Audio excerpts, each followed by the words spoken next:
Good evening. Merry Christmas, and welcome to the December 14th, 2023 meeting of the Rutherford County Board of Commissioners. Stand with us, please. Our chaplain, Romel McMurry, will lead us in our prayer and our pledge, and anything else he may have. Good evening. If you could, let us bow for a moment of silence for the family of Brandon Joyner and the Laverne Police Department.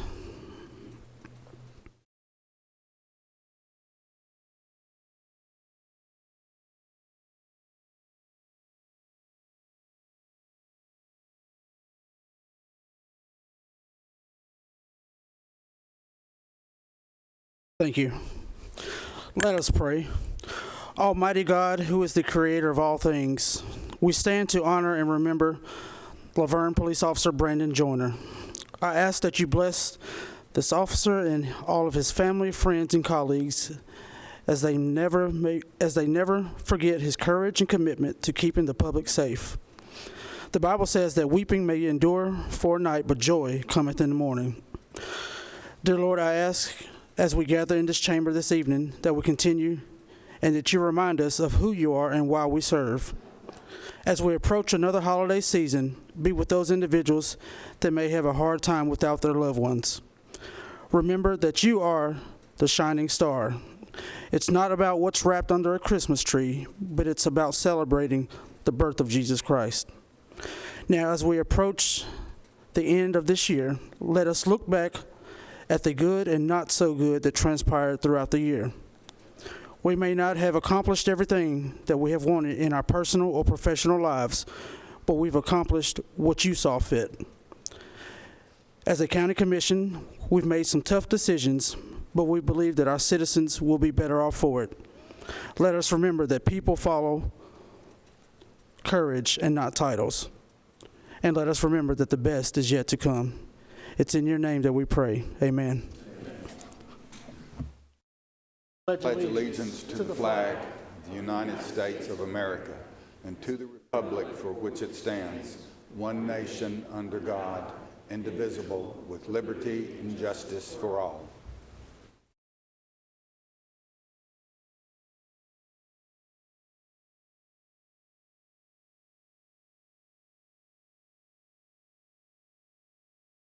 Thank you. You may be seated.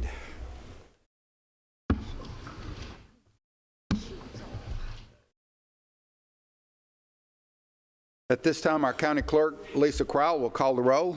Lisa?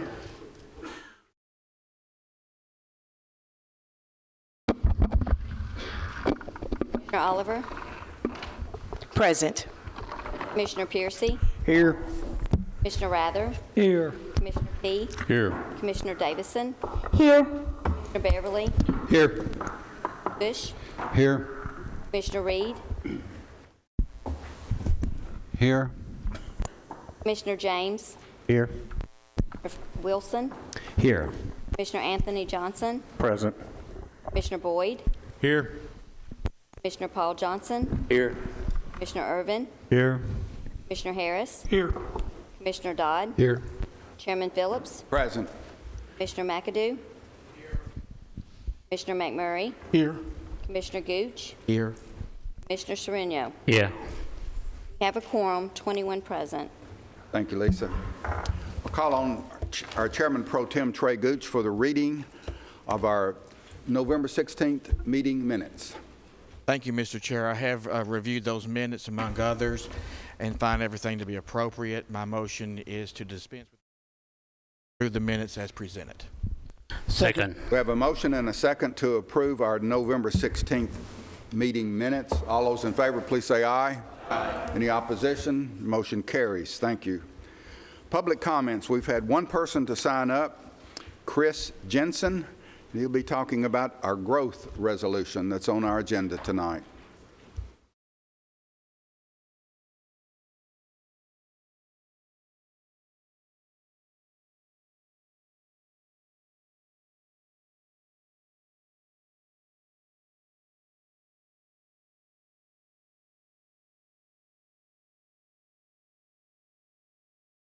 Good evening. My name's Chris Jensen. I'm the president of the Homeowners Association of Central Tennessee, who I'm representing here tonight. I'm here in regards to the recent resolution concerning growth that came through the steering committee, and I believe is one of the subject matters tonight. I'd like to pose a question asking each of you before you vote on this, that if you've done, to your belief, a due diligence of the cause and effect of this continued regulatory and costs of housing in this. We are in a national housing affordability crisis, and Rutherford County is actually one of the counties with the largest affordability crisis in the state of Tennessee. I just want to make sure that we've each personally explored, discussed, thought out, understand the cause and effect every time we raise costs to the affordability of a home. Currently, the median home price in the state of Tennessee is $350,000. According to estimates by the NAHB, that places 70% of Tennesseans out of being able to reasonably afford a home within the state of Tennessee. I would ask each of you to vote no on this resolution. Again, ask before you make such a decision that you personally educate yourself on the cause and effect that such a tax has on our local community. And I would ask that you work with our delegation to further solve the issues that are at hand.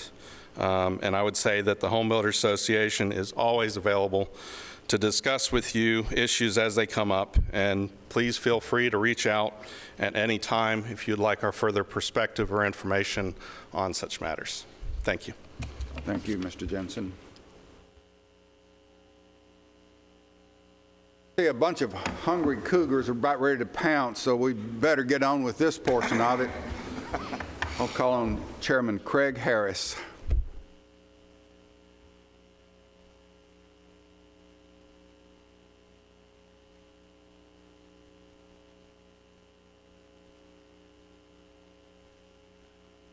Don't be nervous, Craig. Too late.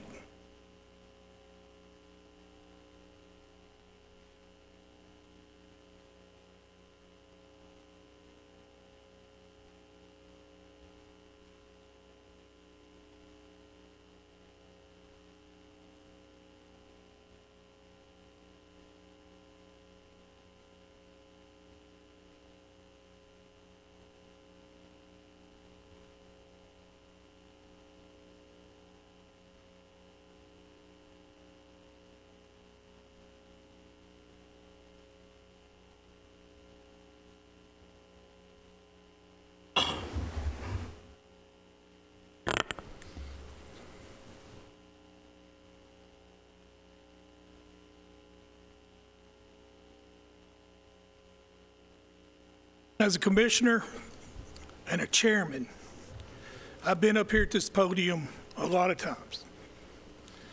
I've had some good days. I've had some bad days. But today is the greatest. As a commissioner, I will get through this. You see, this is different than most of ours that we've done because this is my family. This is people I love. We have been with this team since 5th grade. I have coached them. I have cheered them since 5th grade. And this is not a one-year thing. This is a journey. And it's a journey that we and the parents have been together. And we never broke apart. We stayed together.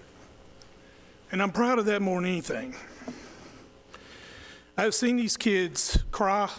I've seen them laugh. I've seen them hurt. I've seen them go through puberty. I've seen them break hearts, get hearts broke. But more than anything, I've seen them win. And besides my wife,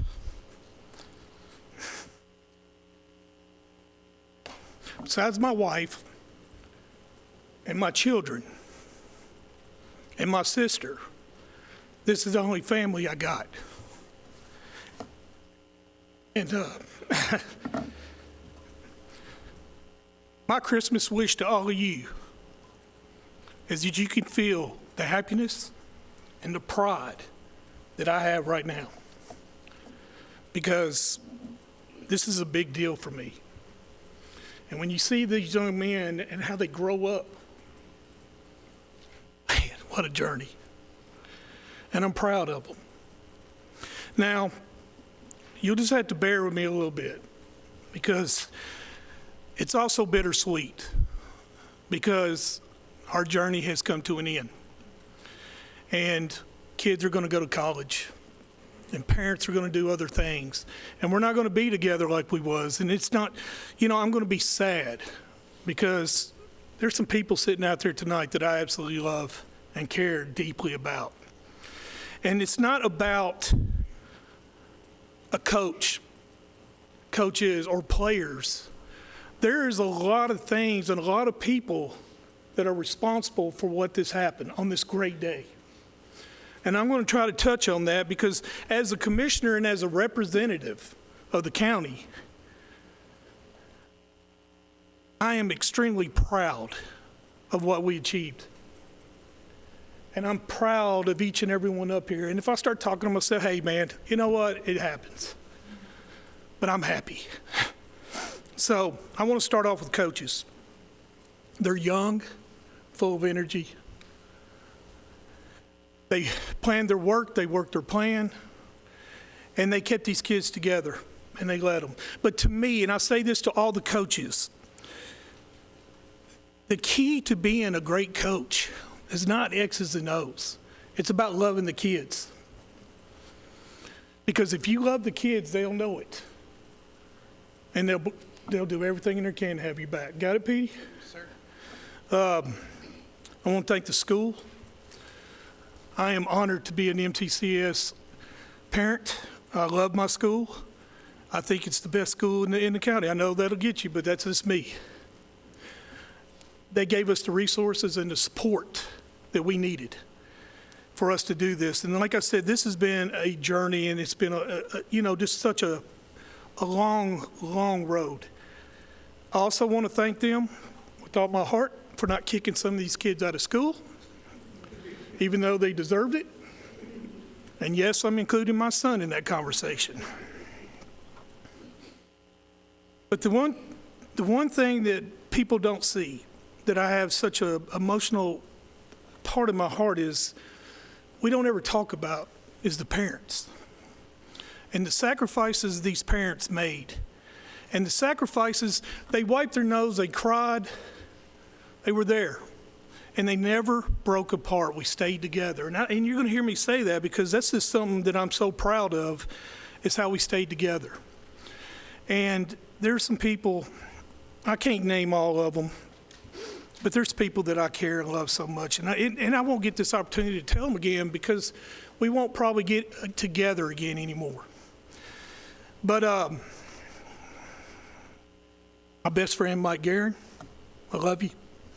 His beautiful wife, Heather, Holly and Steve Wilson, Chris and Amy Self, Amy and Tim Jones, the Highfields, Daphne, Al, just to name a few. I can't name everybody. But you're not good parents. You're great parents. And you're an honor to just know you. And I love you with all my heart. These kids in 5th grade finished runner-up. 6th grade, they won it all. 7th grade,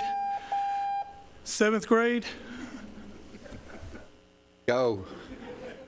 I know you didn't do that.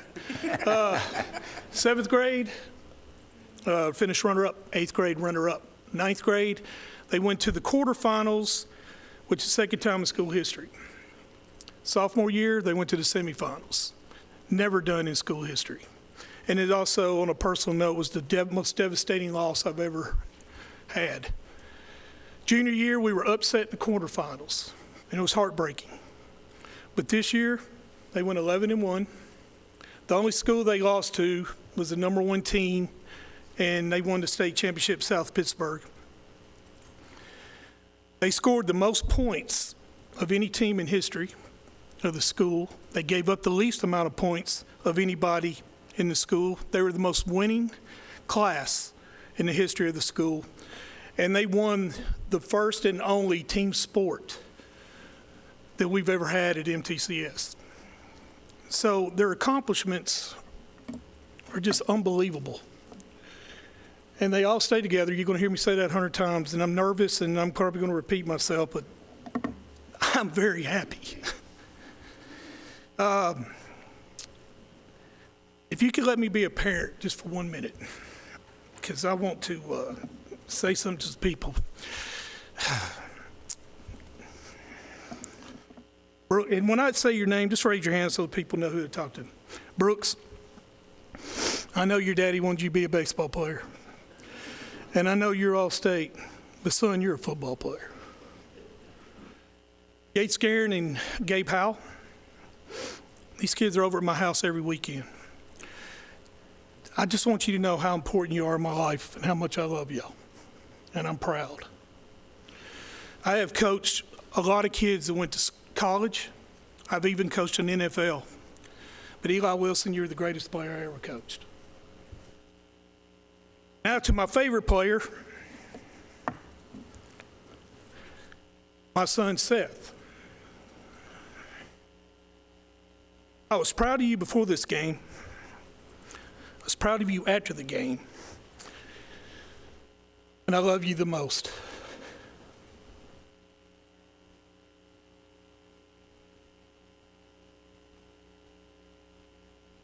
Whereas, on November 30th, 2023, Middle Tennessee Christian football team won the first TSSAA football championship in school history by winning the Blue Cross Bowl Division IIA state championship.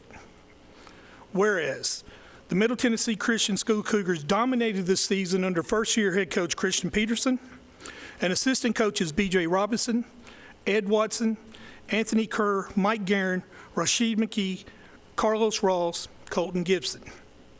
And whereas the team members are Eli Wilson, Brooks Jones, Jesse Perry, Seth Harris, Yates Guerin, Gabe Howell, Grant Hawson, Ryan Dotson, Matthew Self, Jeremiah Lampett, Harris Haynes, Jackson Highfield, Jarek Reynolds, Braden Box, Briggs Boyd, Riley Brown, Knox Carden, Nolan Ferry, Benjamin Gendron, Benjamin Hell, Carter Hancock, James Hancock, Jackson Hildego, Trayvon Mathis, Caleb Mills, Shy Murphy, Jackson Piercy, Elijah Priestley, Jeremy Ramsey, Jackson Shoemaker, Owen White, Brandon Young, Trip Houston, Michael McCamey, Jacob Cruz, Roy Culberson, Brody Donaldson, Austin Golden, Billy Hutchins, Cooper Jones, Cooper Chaplin, Caden Lindstead, Hunter Puckett, Luke Scott, and Trey Yole. And whereas this has been an exciting and successful season, and special commendation is due to all team members, coaches, and parents for their dedication, commitment, which made this season and first championship possible, for bringing this wonderful publicity to our community by their good sportsmanship and inspired team play. Now therefore be it resolved by the Rutherford County Board of Commissioners and Mayor Joe Carr that we extend this resolution of recognition to the 2023 Middle Tennessee Christian School football team and coaches for their successful year. Mr. Chairman, I so move. We have a motion and numerous seconds. All those in favor of the motion, please say aye. Aye. Motion carries. Thank you.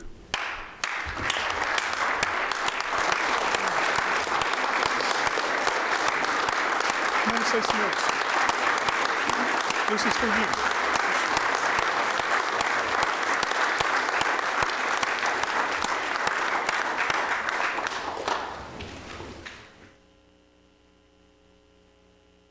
First off, just want to thank everybody for having us.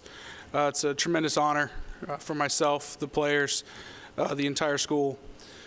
Mr. Harris kind of pretty much covered it, right? MTCS is a special place with special people.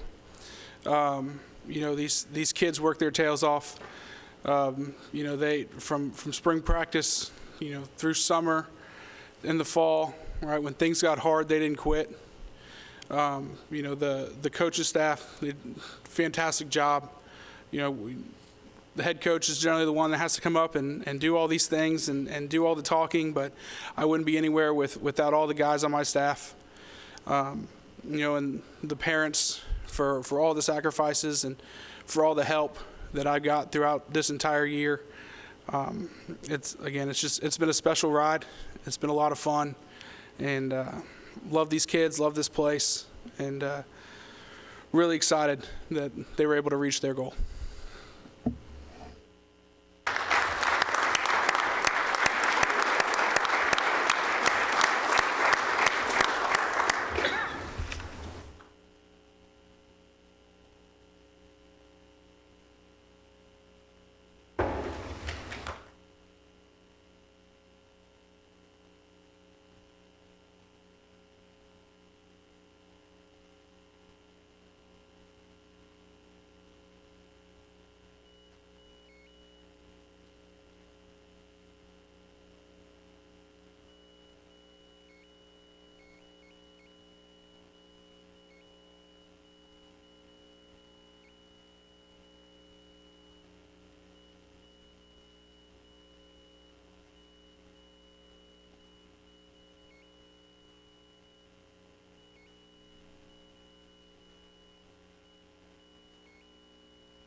Elections and confirmations, steering Vice Chair Pettis-Reed.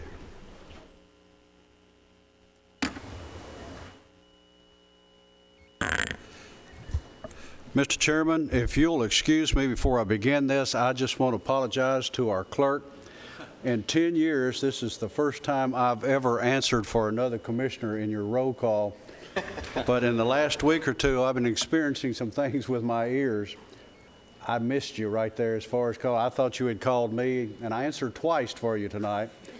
So I'll catch up next month, and I won't answer if that's okay. But I apologize that and apologize to the commission, so please fix that. We only have 20 tonight instead of 21. Elections and confirmations begin with item 1, and he come in, he's here. See, I was just trying to help you out there. See, being old, you can sort of think these things out ahead of time. Elections and confirmations, item 1, to elect our notaries. Commissioners, listing of notaries may be found on your iPad. Mr. Chairman, I move to confirm the election of these individuals as Rutherford County notaries. Second. We have a motion and a second. All those in favor of the motion to approve, please say aye. Aye. Any opposition? Motion to approve carries. Item 2, steering would like to announce one commissioner vacancy on the Rutherford County Agriculture Advisory Board. This is a 2-year term to begin January 2024 and continue until January 2026. Item 3, steering would like to announce one vacancy for a farm woman on the Rutherford County Agricultural Advisory Board. This will also be a 2-year term running from January 2024 until January 2026. Item 4, steering wishes to confirm the reappointment of Chantho Sourinho to the Agricultural Advisory Board to fill a commissioner vacancy. This is a 2-year term beginning January 2024 through January 2026. Mr. Chairman, I so move. We have a motion and a second to confirm Commissioner Sourinho to the Agricultural Advisory Board. All those in favor, please say aye. Aye. Any opposition? Motion to approve carries. Thank you. Item 5, steering also would like to confirm the appointment of Joel Lux to the Agricultural Advisory Board, farm man vacancy. This will be a 2-year term beginning January 2024 and continuing through January 2026. Mr. Chairman, I so move. We have a motion and a second to confirm Joel Lux. All those in favor, please say aye. Aye. Any opposition? Motion to approve carries. Thank you. Item 6, we wish to confirm Grady Payne to fill a PBA vacancy. This will be a 6-year term beginning January 2024 and run through January 2030. Mr. Chairman, I so move. Second. I have a motion and a second to approve Grady Payne to the PBA. All those in favor, please say aye. Aye. Any opposition? Motion to approve carries. Thank you.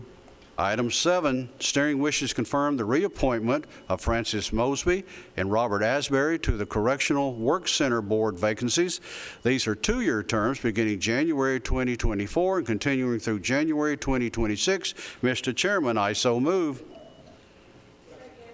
I have a motion and a second for reappointment of Mr. Mosby and Mr. Asbury to the Correctional Work Center Board. All those in favor, please say aye. Aye. Any opposition? Motion to approve carries. Thank you. Item 8, and steering would like to confirm Guy Dotson III for Judicial Commissioner. Mr. Chairman, I so move. I have a motion and a second to confirm Guy Dotson as a Judicial Commissioner. All those in favor, please say aye. Aye. Any opposition? Motion to approve carries. Thank you. Mr. Chairman, this concludes the business of elections and confirmations. Thank you, Commissioner Reed. Item H, resolution to approve the consent agenda. I'll call on our Chairman Pro-Tem, Trey Gooch. Thank you, Mr. Chairman. There are no exceptions to the consent agenda that I can find, so my motion to approve the consent agenda as presented. Second. Motion and a second to approve the consent agenda as presented. Any questions? Any comments? For this will be on the board. Would please cast your vote.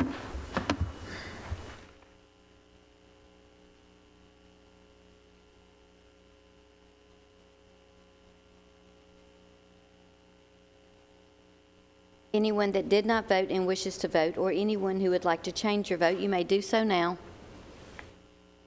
Record the vote. 21 yes. Motion passes. Thank you. We're a couple of minutes early for the public hearing, for our public hearings, but I believe we'll go ahead and get that started. At this particular point in time, I'll call on our Planning Director, Doug DeMasi.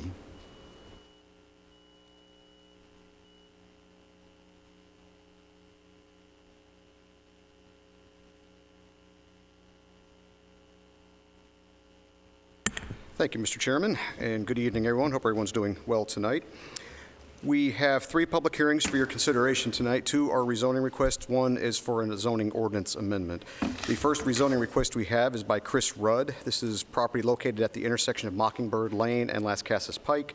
Existing zoning is residential medium density, and they're looking to zone this to a planned development for a residential development of about 20 acres. As I stated, the applicant is proposing to zone this property to a planned development to create what's called Mockingbird Estates. The development, as far as planned developments go, is relatively small. It consists of a total of 61 units, 21 of which are going to be single-family detached lots, 40 of which are going to be single-family attached townhome units, again, on about 20 acres of land, which equates to about a density of 3.16 dwelling units per acre. A copy of the applicant's pattern book has been included on your iPads. I would encourage you to look at that for more detailed information. Townhome products will range in size from about 1,800 to 50 to 2,200 square feet of living area. Single-family homes will be about 2,400 square feet and up. There will be about 3 bedrooms. Again, additional information is in your pattern books. The property will continue to have access to the existing right-of-way of Mockingbird Lane. There's 2 entrance points that you can see on the pattern book.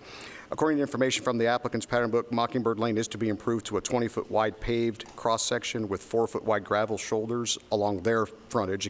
We can't make them do the whole thing, but we can make them help on their side. Stub roads are also going to be located on the northern portion of the development to provide opportunity for future connections to adjacent properties as those properties develop. Each single family is going to have each detached single family will have a 2-car garage and driveways to accommodate 4 vehicles. Townhome units are going to have 1-car garages with driveways to accommodate 2 vehicles, but access to the townhome units will be via a private alley behind the units, not along the public right-of-way. And diagrams on that you can find in the pattern book as well. We do expect to see some traffic improvements to the intersection of Las Casas Pike and Mockingbird Lane. There is a turn lane from Las Casas Pike onto Mockingbird currently, but we do know that there are some horizontal or some elevation changes that need to be made at that intersection. The applicant has stated their willingness to do that. They have not done a traffic study yet, but they plan on doing that before Phase 1 is submitted for our review. So that may require some additional traffic improvements. We'll just wait and see what that has. The Planning Commission had some questions about the traffic and improvements at the intersection of Las Casas Pike and Mockingbird Lane. I've gone over that already. There were also some questions regarding townhome parking and rental of the townhome units. The applicant's representative did state that there is language in the pattern book restricting renting of the units and also for street parking. Following the public hearing, the Planning Commission did recommend approval of the request by a unanimous vote. So with that, I'll be happy to answer any questions the Commission may have. Any questions for staff? Seeing none, I'll declare the public hearing open for zoning request REZ 23-021. Chris Rudd. Anyone wishing to speak for or against this rezoning request, please come forward. Seeing no one, I'll declare the public hearing closed. Commissioner Robert P. Mr. Chairman, I move for approval along with the comments that the staff made. We have a motion to approve and a second. All those in favor of the motion to approve REZ 23-021, please say aye. Aye. Any opposition? Motion. We have one opposition. If you would record that, please. Motion to approve passes. Mr. DeMasi. Yes, Mr. Chairman, thank you. Our second rezoning request is by Kevin Bratetic, and forgive me if I didn't say that right, for Farm Credit MidAmerica. This is located at 206 Murfreesboro Street. Existing zoning is residential medium density. They are asking for office professional for about 2 acres of property. The applicant's proposing to zone the southern portion of this tract, which is, again, about 2 acres, to office professional to potentially relocate the existing Farm Credit office, which is currently located on South Church Street in Murfreesboro. Now, when you look at the map, the property is shown as one tract. However, there was a subdivision plat that was recorded back in 2005 that split this property into 2 parcels. A copy of that plat is in your agenda packet on your iPads. It appears the properties were combined at some point for tax purposes. So the property line between lots 1 and 2 actually still exists. It's just not shown on the tax map. So again, they're just seeking to zone the southern portion, which is about 2 acres. There is a concept plan that has been submitted by the applicant, again, included with your agenda packets on your iPads. This is not a binding plan since it's not a planned development, but it does give you an idea of how they are wanting to move forward with the development. According to the information provided, the office that they're proposing would be a low-traffic, low-impact commercial office building, about 1 story and about 7,300 square feet in size. Access to this property would be along Murfreesboro Street. There are separation requirements between TDOT controlled right-of-way, which is John Bragg Highway. So the applicant has placed that access as far to the north as they could while still maintaining county required setbacks for the drive. Of course, if this is approved, an engineered site plan would be required to be submitted to us prior to development, and this would have to go through the Planning Commission for their review and approval. We would look at it from a parking standpoint, access, and also TDOT would want to look at it from their standpoint as well. Type 1 buffers are required between office professional zoned property and any surrounding residentially zoned property. This would mean that screening and buffering would be required along the north, east, and west sides. Buffering is not required along the rights-of-way of Murfreesboro Street or John Bragg Highway. Again, a site plan submitted to our office, should this be approved, would demonstrate compliance with that, and our performance standards, of course, would still apply since this is a commercial use of property. There were some questions about the property drainage and the extent the property to be zoned, as well as existing power line easements. The applicant is proposing to purchase both lots, even though they're only asking for zoning of the one. We had a meeting with them prior to their application and told them we had concerns that this property does have some drainage issues, it does flood.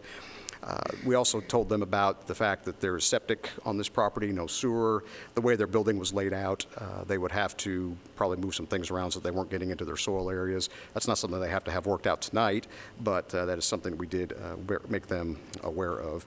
They did mention that they were possibly going to have some of the drainage structures and things that they needed on the northern property.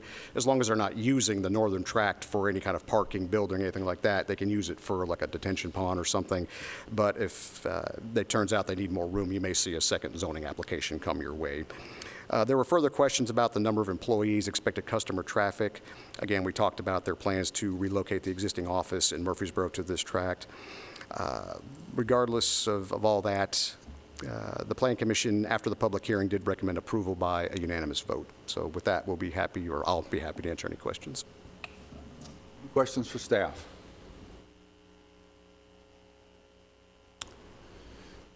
Seeing none, I'll declare the public hearing open for zoning request REZ 23-022, Kevin Bratetic.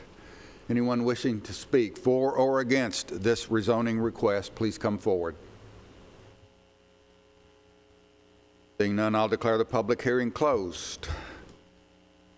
Commissioner P.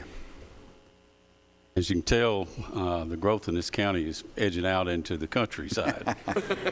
And I've met with these people. I actually have done business with them, as several people on this commission has. I'm not big on living in the city if I don't have to, but if I was going to have a business move next to me, it would be these guys. They would be quiet, respectful, and a low impact wherever they're at. I had no one in that area reach out to me with any kind of complaints. And having said all this, I just wanted to let you know why I am making a motion to approve this with staff comments. We have a motion to approve and a second. Any questions? Well, once again, a motion and a second to approve REZ 23-002, Kevin Bratetic. All those in favor, please say aye. Aye. Any opposition? Motion to approve carries. Thank you.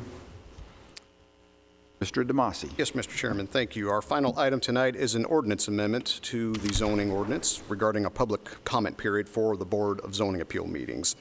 This was something initiated by the planning and engineering staff. As you're aware, the Tennessee State Legislature during their last session passed a bill requiring a public comment period for all county board and commission meetings. The Planning Commission approved amendments to their bylaws back in August of this year to include procedures for a public comment period. The Board of Zoning Appeals rules of procedures are included within the county's zoning ordinance, so that necessitates us making an actual amendment to that ordinance, so that's a little more time-consuming. So what we're proposing to do, and you can see the amendments in your agenda packets on your iPads, we're proposing to amend Section 1405H of our zoning ordinance to add a new subsection, item 14, to include similar language to what was placed in the Planning Commission's bylaws a few months ago. I will go into as much or as little detail as you want. I will say that the only change we made between this and what was in the Planning Commission is we substituted out Board of Zoning Appeals. Everything else is word for word. So with that, we did have a public hearing at the Planning Commission. It did pass unanimously, and I'll be happy to answer any questions. Any questions for staff? Seeing none, I'll declare the public hearing open for zoning ordinance amendment ORD 23-003. Anyone wishing to speak, please come forward. Seeing none, I'll declare the public hearing closed. I'll call on our planning chairman, Pettis Reed. Mr. Chairman, this was thoroughly discussed in these two areas, so Mr. Chairman, I move for its approval with any attachments. I have a motion and a second to approve the amendment ORD 23-003. All those in favor, please say aye. Aye. Any opposition? Motion carries. Thank you. Mr. DeMasi, anything else? Just a real quick announcement. I just wanted to wish everybody in here Merry Christmas. Hope you have a happy and safe New Year. Looking forward to everything that we'll accomplish next year, and thankful for you all and what we accomplished this year. So thank you. Thank you. Getting into our standing reports. K1, Budget, Finance, and Investment Committee. Chairman Robert P.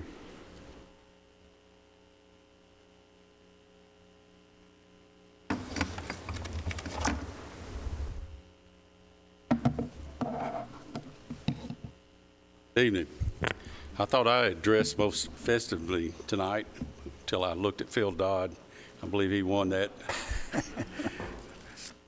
We have two items on the agenda tonight, and I'll jump right into them. We'll see how quickly we can take care of this. Budget item A is a resolution to accept a Safe Schools grant. This is a no-match grant. It's for $2,361,940. And I can, if you look on the second page or on your iPad there, you'll have an attachment that shows exactly where the money will be spent. Be it resolved by the Rutherford County Board of Commissioners that the general purpose school fund be amended according to the schedule attached hereto as Exhibit 1 and incorporated herein by reference as if set forth herein at length verbatim. Resolved this 14th day of December 2023. Mr. Chairman, I so move. I have a motion and a second. Discussion. Chair. Yes, Jonathan. I'm sorry, Mr. Commissioner Beverly. I've got quite a bit of phone calls on this grant, and I'd like to make a motion to suspend the rules and see if we can get Dr. Sullivan and then our sheriff up to provide a little bit of insight on this matter. I have a motion to suspend the rules and a second. All those in favor, please say aye. Aye. Any opposition? Motion to suspend the rules are approved. Superintendent Sullivan.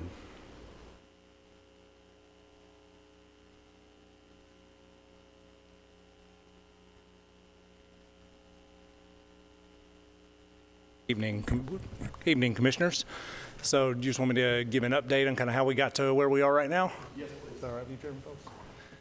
All right, so a little bit about this grant. This is the Safe Schools grant that was allocated to districts. Districts did have to apply through the state of Tennessee, but it was allocated by Governor Lee in response to Covenant. There are multiple avenues that districts can choose to use that grant for, including professional development training, safety enhancements, security enhancements, video cameras, a large litany of items that we can use.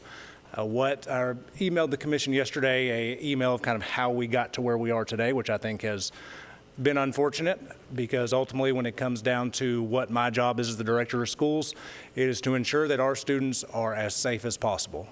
As I mentioned in my email, our sheriff's department and our partnership is second to none.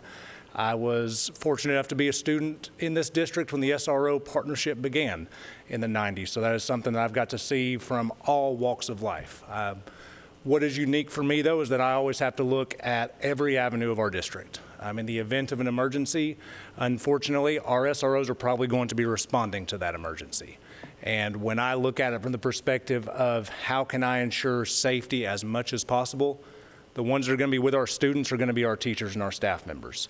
And as a dad of 2 kids in this school system, I look back to see, have I done everything in my power to make sure that our teachers, our staff know what to do in the event of an emergency? And that is where this kind of safety training came from. It is looking at and it's well within our purchasing limits, what I mentioned to you yesterday, but this has had a whole lot of discussion. And that kind of gives you an idea of where we're looking at. We had a board member during our board meeting last week ask if we could do elementary first and then go back and revisit if we needed to, if it was successful. We do that with all trainings. I think what has been unfortunate is that this has become about a training where as a district, we do trainings nonstop and we bring in outside agencies all the time. We brought in an outside agency that worked with our sheriff's department and every one of our administrators in June. We didn't have any discussion about this. In fact, it was widely celebrated for bringing in somebody outside to go through how we are changing our codes, all those different types of things. So to say that this caught me off guard, it did catch me off guard. You guys know I'm always transparent with you. I didn't expect this to be controversial. I expected it to be another way for us to keep our schools and kids safe. And that's truly where it lies. And I'm happy to answer any questions about grant, any of those different types of things.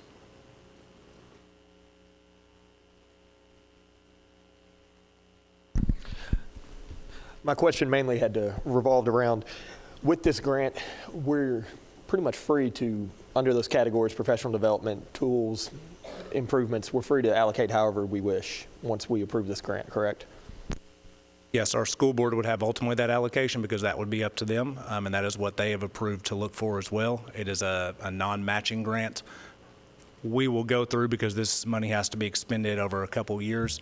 I have no doubt we'll have amendments as time goes on. For example, one of the training professional development lines says $500,000.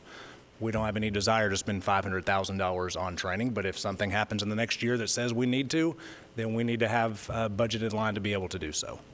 And in the email you sent, you mentioned something about an RFP proposal for middle and high school. Yep. That would go out and you would explore that in your next board meeting. So there was a lot of conversation, and then I mentioned in my email that school systems have a little bit of uniqueness in what they can and cannot or are required to bid. There's conversation about is that appropriate or not. I know that ultimately when you're looking with the comptroller and you're talking to auditors, it comes out to opinions.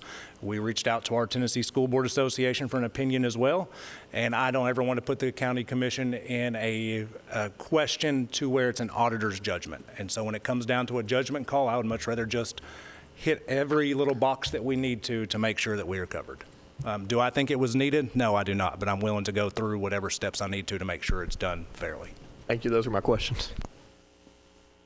Mr. Oliver? Thank you. Not really a question, just a comment. Challenged by the fact that there was some questions from citizens and that the school board felt the need to kind of say, it's not your business kind of, response. It's not taxpayer money when it is. And so I think the board does have a responsibility to respond to citizens. The board does not hesitate to tell Health and Ed that we can't tell them how to spend money, or they don't have to answer to us about how they spend money. But the board needs to remember that we're taxpayers.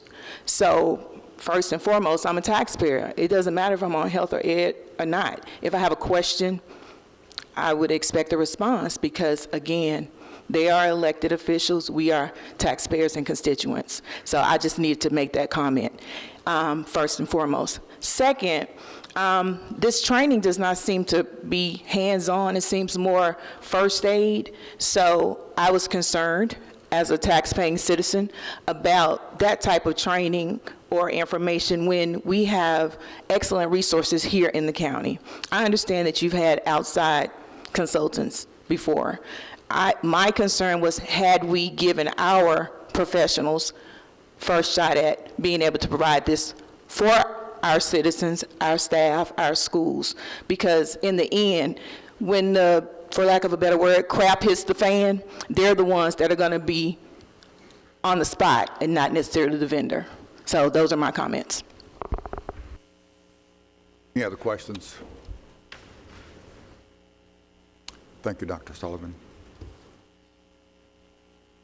Chairman, I'd like to make a short statement along those lines myself. I've always felt like we've had an excellent relationship with the school board, and I intend for that to continue. My questions on this had to do more with what our comptroller's idea of how it should be, whether it should be bid or not. We got mixed signals on this, and Dr. Sullivan and the board has realized with us getting mixed signals on this, or at least the way I'm seeing this, that it's best for us to say, hey, let's do it in this way. And I appreciate the board, and I appreciate Dr. Sullivan for coming back to us like that. Other questions? Got a motion and a second. Ready to vote? We're out of session. Mr. Chairman, I do have a question for the sheriff as well, if we can bring him up since we suspended the rule. You have a question for what now? The sheriff. Okay. I guess we need to suspend the rules. Is that a motion? Is that okay? Yeah, that's okay. Just call.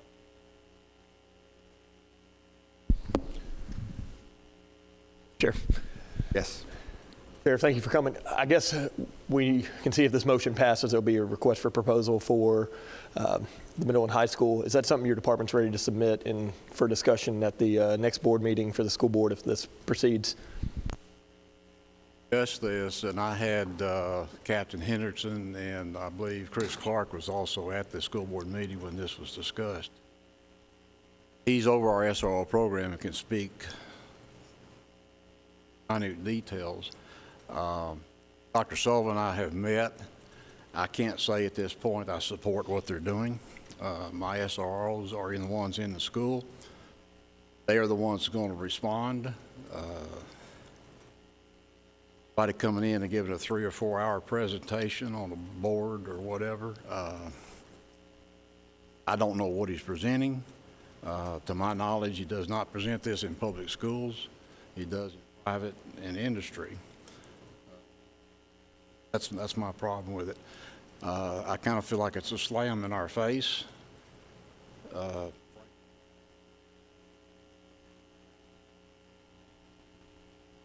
Explain to Dr. Sullivan, if they express a training, we will do everything we can.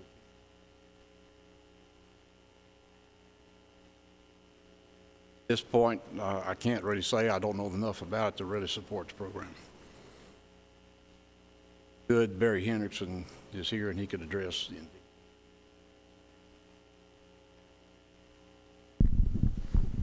You want to invite him up?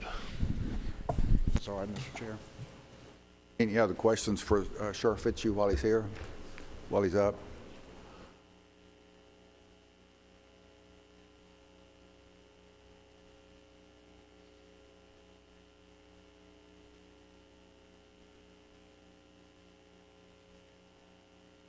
You want me to just give you a brief rundown of what we've been doing since '93, or like, you ask me a question, I'll answer it. Fair enough. Just with what we see, we're trying to utilize this grant for. How could you see the SRO division, the Sheriff's Department, being involved in this process and being utilized in the future?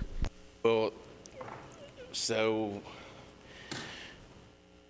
we utilize like we've been utilized for the last 30 years, is doing our best to keep the schools safe.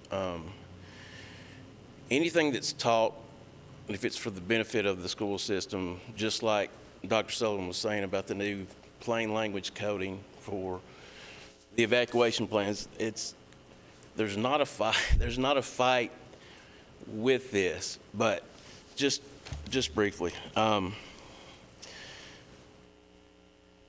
Columbine was in April 20 of 1999. By 2001, every school in Rutherford County had individual safety plans. 2002, we started developing standardized responses, and in 2003, the first flip charts were made available to the school system. 2006, we sent 2 SROs to training on FBI hide, flight, or fight, and the first countywide drill, let me back up, first countywide safety drill was in 2003, the same time we had the flip charts in. Like I said at the school board, if this guy comes in and teaches, I'm sure he does a great job. I've had an officer sit through and said he taught a great class, but we're going to be the ones there after it's over with. I don't want him to contradict any training that we've done. I don't think that he will. But Chris and I have worked together a lot too. That's our medical plan part of it. Sean couldn't be here tonight. That's our SWAT guy. And we're more than willing to present the programs that we've developed over the past 30 years to anybody that wants to listen to them.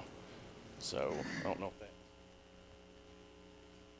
that. But it's a great program. My wife's a teacher. My daughter-in-law's a teacher. And the safety of this entire county is first priority with the Sheriff's Department and the SROs and Mike Fitzhugh. So. Let me add this, and as I stated before, there's not any training that we can't give. More than willing. We do tabletop exercises. We do safety plans in the schools every year. Actually had mock drills with Chris Clark, Fire and EMS, and MTSU and MPD. We've actually had drills that lasted for several weeks where we brought everybody in. So, I mean, this is what we do. And got it, we present it, and we do it for free. And I've got to echo what the captain says. I can't have somebody in the school teaching something different. Fear that they have something different when we're the ones responding. We've got the safety of the children, safety of the staff, and that's our utmost. Our SWAT team trains with Nashville SWAT. So the response you saw in Nashville is going to be our response because we train with them. It's the same response. I think we've got the expertise. Thank you.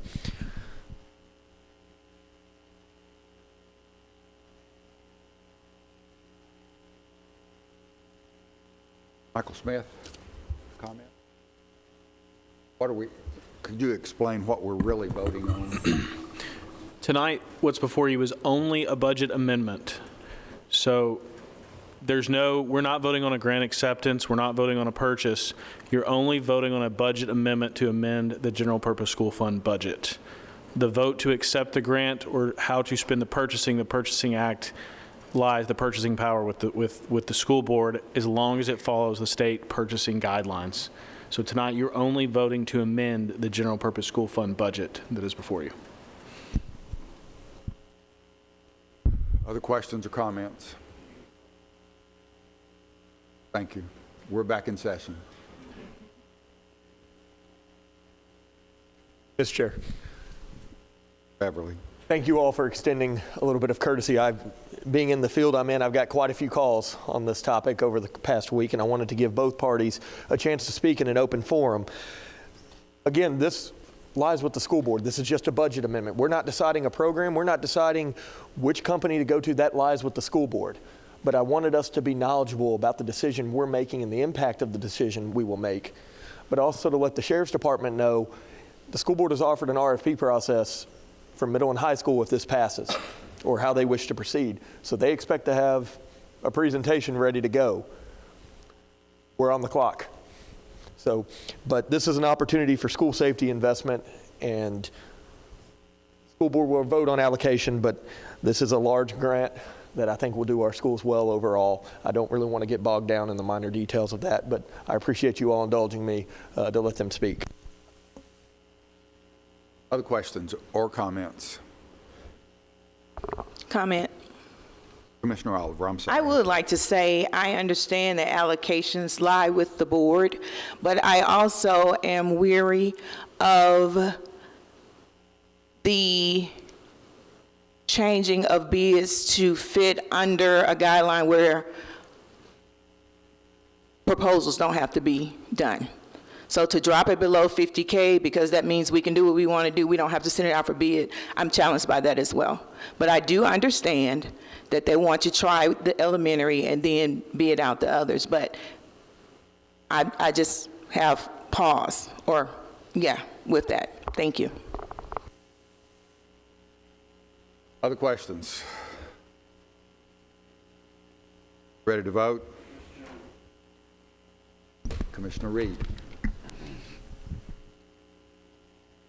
I sit as chairman of our public safety, and I have spent a lot of time with SROs and with our sheriff's department and every bit of that, and also I'm very supportive of our school systems and what they do there too. But you know, when you sit here tonight and you look at both parties back and forth, we got a problem. When you sit here and look at this, the only ones I do not want caught in the middle is those we're wanting to protect. And I think that's what I see. I just don't want that to happen, and I want us to look at that too. Both have the desire to protect, and that's what we're trying to do here. We're going, as Michael has just said here, we're talking about just what we do as far as amending this budget and going and providing the funds. I think the important thing we need to look at is how we settle this difference and look at these individuals and how they manage it and how they do that. And I think it's important that we come down to a situation where we are talking. Just as my commissioner over here has also said that he's getting the phone calls, he's getting the text message, he's getting all this. I've spent this afternoon talking to SROs. I've talked to the sheriff today. I've talked yesterday to the superintendent. And we sat here discussing this back and forth. I feel totally that I can respect our sheriff's department and our SORs to take care of this. They can handle it. I know they can. And I think it's important that they are going to be the ones that will be responding in the situations that we have here. So I think this needs to be looked at. I think the school board needs to be taking another look back at it when they get ready to finalize this. And I think that's where we got to go. I mean, I support my sheriff. I do support those individuals who are looking after those school children in particular. But I just think everybody in concern here needs to back off, take a little look at it, and see what we're trying to do. Other comments, other questions? And we have a motion and a second to approve budget item 1A. This will be on the board. Please cast your vote.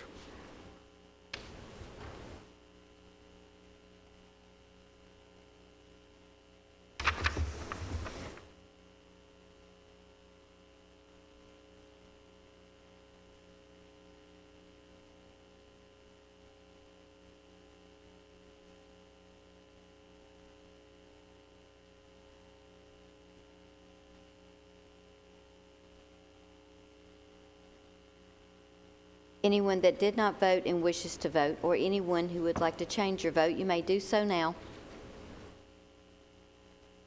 Record the vote. 18 yes, 3 no. Motion passes. B. Budget item B. This is also a school grant, the Innovative Schools Model Grant, and it's awarded for $17 million. And if you'll look at the attachments, you'll see the breakdown on how that's to be used. If someone wants that read out, I can do that, but having said that, I'm not going to unless I'm requested to. Be it resolved by the Rutherford County Board of Commissioners that the General Purpose School Fund be amended according to the schedule attached hereto as Exhibit 1 and incorporated herein by reference as if set forth herein at length verbatim. Resolved this 14th day of December 2023. Mr. Chairman, I so move. Second. I have a motion and a second. Questions or comments?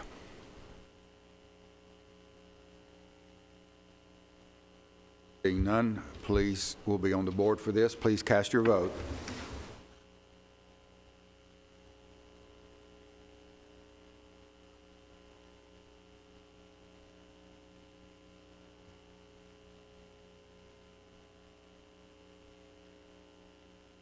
Anyone that did not vote and wishes to vote, or anyone who would like to change your vote, you may do so now. Record the vote. 21 yes. Item K1B passes. Chairman, I want to bring everyone's attention to a loose piece of paper you've got in front of you on your desk. This is the 24-25 budget calendar. Of course, all of you are always invited to every one of these meetings. Might check it out and see if there's any problems that you might see ahead of time. It's pretty tight this year as far as dates, and we don't have a lot of give on that. But I want to make sure everyone sees that. And also, our next meeting, budget meeting, will be January the 4th. Thank you. Public Safety, Chairman Pettis Reed. We have no reports, but just want to say our next meeting will be December the 20th, 2023. That's on Wednesday night.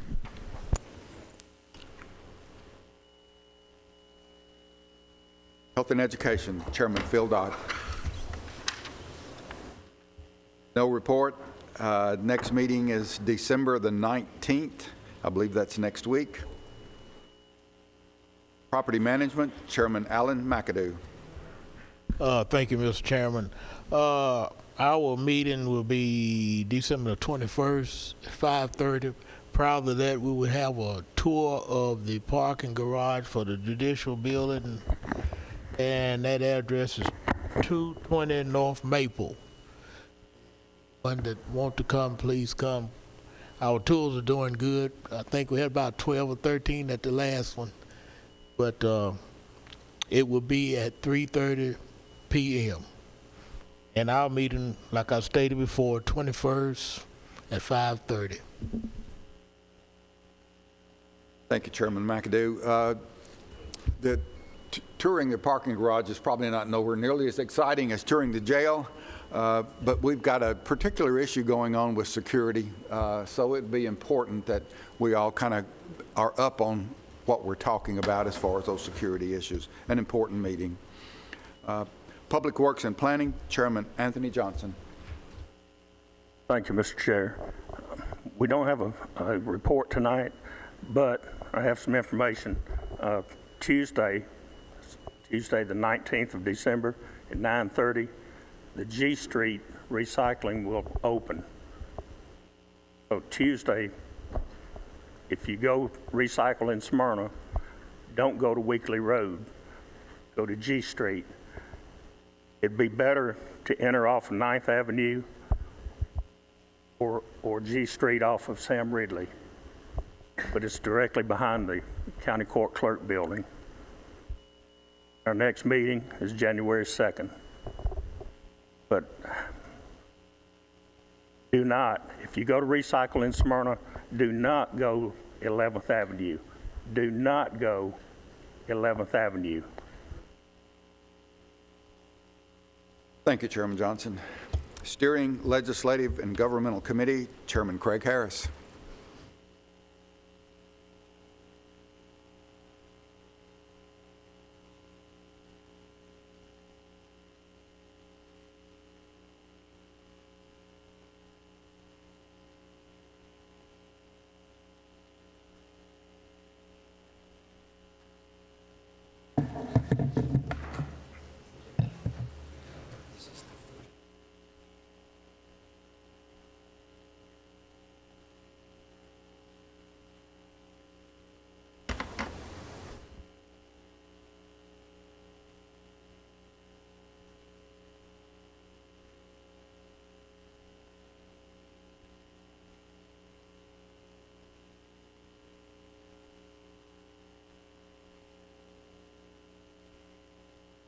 Okay, Commissioners, first of all, I never got to say thank you for recognizing they've been a lot to me.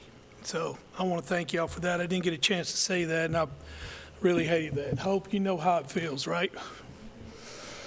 Okay, this is a purchasing act. What this is they're asking to raise our limits up to $50,000 without asking for bids. The reason they're doing this is because some of the department heads are struggling getting stuff done, such as HVACs and maintenance, because it's over $10,000 and they're having to wait to get the money. So this thing is extremely long, and I'm not going to read it. I'm going to read the most important parts.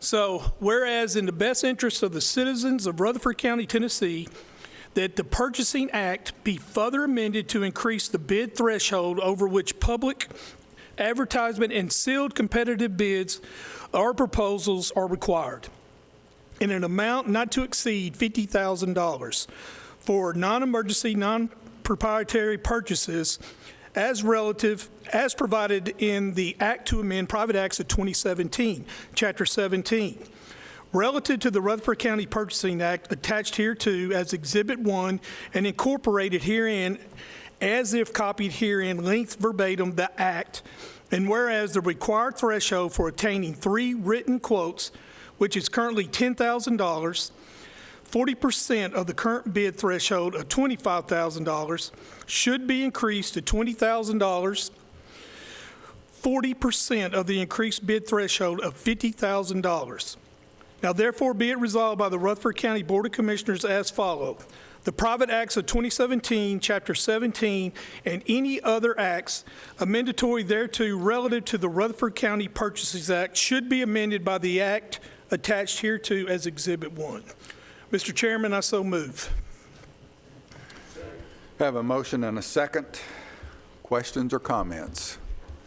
Commissioner Johnson. Second. Any questions or comments? For this will be on the board. Please cast your vote.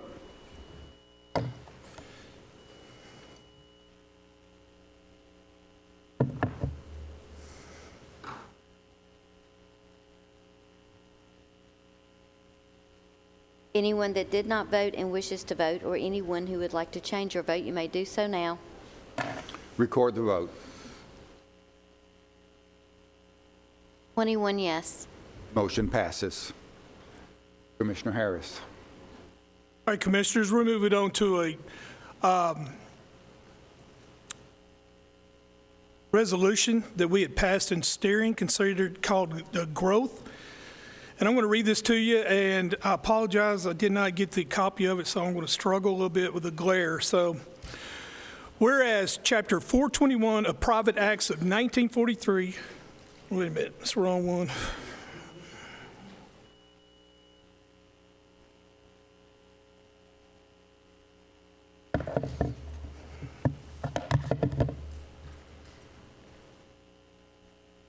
Whereas growth should pay for itself and not be shouldered by those seniors and working poor who can least afford the increase to property taxes it brings. And whereas Rutherford County is and continues to be the fastest growing county in Tennessee and the 43rd fastest growing county in the United States, with over 9,000 new residents every year coming to our community. And whereas Rutherford County has proven to be a great steward of the resources provided to it by being one of the only 3 counties within the state of Tennessee to have obtained a AAA bond rating. Whereas the citizens of Rutherford County for far too long have been given the burden of paying for new development by ever-increasing property taxes with little benefit associated with the expansive new development. Whereas the Rutherford County Planning Commission and the Plan Rutherford Committee have embarked on a comprehensive plan known as Plan Rutherford to create a vision for Rutherford County's future and to address that currently under Tennessee law, the growth it has experienced and will continue to experience does not pay for itself. And whereas in 2006, the Tennessee General Assembly enacted the County Powers Relief Act, TCA 67-42901, which provided the authority for the counties to enact a limited adequate facilities tax, which has proven to be woefully inadequate in meeting the demands for additional services the county has experienced. And whereas, according to the Tennessee Advisory Commission of Intergovernmental Relations, in 2022, the Rutherford County Adequate Facilities Tax only generated $5,484,390 to educate 49,340 students, which equated to only about $111 per pupil. In comparison, Williamson County generated $30,860,909 for 41,980 students, which equated to about $735 per pupil. And Wilson County generated $16,936,412 for 19,600 students, which equated to about $864 per pupil. Whereas, because of the exponential growth in Rutherford County, the County Powers Relief Act of 2006 has strangulated the county's ability to fund, apart from property taxes, infrastructure improvements, expanded adequate school facilities, and necessary emergency services and other services within the county by expressly forbidding the county to enact an impact fee or development tax. Whereas, astonishingly, the municipals within Rutherford County are authorized to exercise impact fees, and Murfreesboro, Smyrna, and Laverne have found it necessary to impose impact fees on the new development to provide their constituents with the necessities of life. Whereas, Rutherford County desires to be given the same opportunity afforded to the municipalities with the county in determining how best to fund the infrastructure.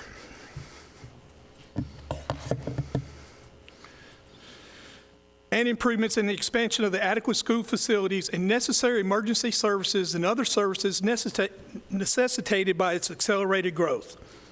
Whereas, it is unconscionable to continue the scheme of forcing property taxpayers of Rutherford County to fund infrastructure improvements, adequate school facilities, and the expansion of emergency services and other services caused by accelerated growth with property taxes. Whereas, Rutherford County Commission deems it to be in the best interest of Rutherford County and its citizens to request that the Rutherford County State Delegation continue to support the needs of all our constituents by supporting legislation that would provide Rutherford County the same options granted to municipalities within this county, and to neighboring counties when it comes to funding infrastructure improvements, the expansion of adequate school facilities, and necessary emergency services and other services necessitated by accelerated growth, and correctly place the burden of this growth where it belongs and not on the backs of Rutherford County property taxpayers. Now hereby be it resolved by the Rutherford County Board of Commissioners respectfully request that the Rutherford County State Delegation sponsor, fully support legislation to empower this commission with the same authorities granted to the municipalities within Rutherford County as it relates to the impact fees, development tax. The Rutherford County Commission must be allowed to govern in the most conservative manner and consistent with other counties and municipalities within Rutherford County in order to meet the demands of growth while protecting the property tax owners of our great community. Be it further resolved that this resolution be forwarded by appropriate county officials to the Rutherford County Legislative Delegation and or others as deemed proper. Resolved this 14th day of December 2023, Mr. Chairman, I so move. Second. I have a motion and a second. The floor is open for questions or discussion. Mr. Chairman, has anyone provided the commission, us, with any Rutherford County studies that show the effect of an impact fee on revenue, growth, affordability, and other matters? Have we received any studies along those lines? Commissioner Irvin, I have no idea what you're talking about as far as studies, other than the property taxes going up exponentially every year. To me, that's study enough. Well, I can appreciate that perspective. A lot of people look at budgets and things like that as in two ways. They could be that, revenue is not high enough, but it also could be that expenses are too high. So has anybody provided us any numbers that demonstrate that what we're saying in this resolution is true and accurate? I mean, it doesn't sound like we studied this a great deal, other than to look at a budget and say, oh, we got to raise taxes. Mr. Chair. Yes. Commissioner Beverly. I guess the easiest thing, I got curious one time. Answer that question. It was more of a question in regard to your point. Fine. I'm sorry. That's fine. Go ahead. I got curious one time when a developer was up here proposing something, and I said, let's look into their parent company. And when you see 4 to 5% earnings per share growth quarter over quarter, that tells me affordability is not a problem because profit margins are growing. Earnings per share are growing. So these companies are bringing in more money, and the economy is fueling them.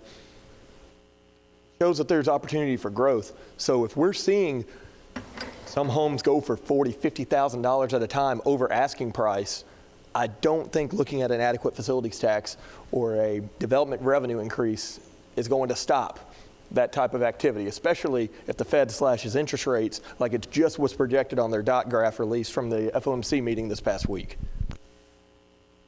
Commissioner Irvin. Thank you. So I'm gathering the answer is no. I think that's a fair statement. Well, because of the county's financial situation and projections, I am reluctantly in favor of new development paying some additional amount for a limited time to help offset some infrastructure costs. But this resolution lacks clarity, it lacks balance, and candidly, it doesn't appear to have the support from a number of key groups that would be impacted by it. Resolution has problems, and like I said, it candidly goes, or seems to go, too far. It appears to ask the legislature to give the commission what many consider to be an excessive impact fee. One problem with impact fees is that they may be imposed on a developer, but they're passed to a home builder and then passed to a new home buyer, who then gets to borrow and pay for that impact fee over 30 years as a part of their mortgage. If they can get a mortgage on the increased price at today's interest rates. Meanwhile, The increased price of the new home has increased that new home's property taxes and increased the property taxes for the homes in the surrounding areas. And ultimately, everybody's property taxes go up when the commission imposes an impact fee. So going back to what I said earlier about likely needing to be some additional revenue from development, we already have an adequate facilities tax. It may not be perfect or fair, or some may not think it's adequate, but it's what we have. We need to adjust that tax to a reasonable, acceptable level, and at the same time get down to scrutinizing expenditures and costs, the other half of the financial equation, especially those related to schools. I want to emphasize that we have the obligation and should educate our children and as a part of that, pay our teachers well. But we need to do things like new schools and additions and renovations in a prudent and a cost-effective way. And while we may need a number of things in the county and are certainly obligated to provide a number of services, an excessive impact fee is not likely something we need. What is needed are things like a budget process that looks out over 5 years, and not just for schools, to try to protect and assess the county's needs and wants, and basically attempts to match those needs and wants with existing revenue streams. We need to look hard at both revenues and expenditures. The goal would be to enable the county to live within its means rather than constantly searching for new revenues and new taxes, higher taxes, for seemingly ever-increasing perceived needs or wants. I encourage my fellow commissioners to go the direction I've just outlined instead of the direction this resolution could take us. Thank you.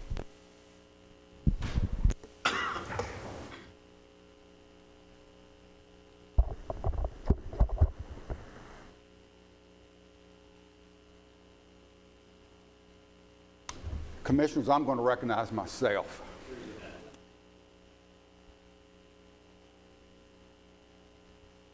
In 2006, the state legislature, the last day of the session, attached a bill called the County's Powers Relief Act that nobody knew about, and it passed the state legislature. We, as a county, were affected by that. We lived with it for a couple of years. County Commission in 2010 did a study as it related to the impact that was having on us with the inability to raise any growth tax that we had, the inability to raise it. That's the study that we did. And the property taxpayers of Rutherford County started the overburdensome task of paying for growth. That resolution passed 21-0 unanimously. We sent that resolution to our state legislative delegation. It did not get out of Rutherford County. 2018, that county commission passed almost an identical resolution, passed 21-0 county commission, asking the same thing, for us to have the ability to raise some type of an alternative revenue. Didn't specify what kind, but to be able to have the opportunity. It passed 21-0, as I said. We sent it on to our state legislative delegation. It did not get out of Rutherford County. We have a mayor last year took office and tackled this situation and has worked his butt off and spent hours hours. We have some other people, if you want to call them lobbyists, whatever you want to call them, that's worked hours trying to get us listened to. That has happened now. Part of our legislative delegation is not only listening, but wanting to support what's coming out of Rutherford County. Every time we presented a resolution, the sidestepping that happened was, let's look at this, let's look at that, let's look at that. What we're asking for, what is being asked for tonight, is not an impact fee, not a growth tax, but it's a tool to put in our toolbox that we can utilize if we need it. That's what it's for. It's a tool that we need, that the municipalities in Rutherford County has. 2 counties contiguous to Rutherford County have. And they collect those, and it's not slowed down growth one iota. How we react tonight to the citizens of Rutherford County, because they are asking us repeatedly, to come up with alternatives. And it's our attempt to do that. And I believe it's our obligation to do that. Do not, and I think we've talked about this before. I know I've mentioned it a couple of times. You're going to be lobbied. There's going to be other things thrown at you. Stay focused on our task to look for those tools we can put in our toolbox. There's a story that comes out of the Bible, and I'm going to try to state this as eloquently as Commissioner Reed probably could. There's a story in the Bible, comes out of the book of Matthew, where Jesus and his disciples perform miracles, feeding a bunch of folks with a couple of pieces of fish. Jesus sent his people out on a boat to cross the sea. He stayed back to meditate, to meet the needs of a few citizens, and to meditate. A storm came up, tossing the sea wildly. Jesus walked on water and approached the boat. Peter saw him. A disciple saw him, kept his eyes on Jesus, and walked toward the Savior. As soon as he took his eyes off the Savior, he started to sink, and Jesus grabbed him. What's that parable say? We need to keep our eyes on the gold and not be focused on other things. Our goal is to come up with the opportunity to have additional revenue sources rather than property taxes. That's our goal. So to say we need to do studies, this thing has been going on for years and years and years. It is not right, it is not fair that the municipalities in our county can do that. Study that I know that probably in my mind has already taken place is that just a few years ago we saw very little to no commercial and residential growth out into the county. Now we're seeing most of it out in the county. About 75% of the development that goes on out in the county is coming from people outside of Rutherford County. And why are they coming to Rutherford County? Because they think it's cheap to develop in Rutherford County. Those are the studies, those are the facts. I don't know how to say it other than keep your eyes on the gold. We're not asking for a tax increase. We're asking for a tool that we can utilize. Time goes by to meet the needs of the taxpayers of the county. This is a protection. Let me just say that I'm sorry to disagree 100% with Commissioner Irvin, but I do, 100%. And let me just say that Mr. Jensen, when he got up and made his statements, that they're willing to listen. I had a meeting with the Home Builders Association and the Realtors Association back in early summer, back in June. They're saying that they're willing to help and wanting to do something.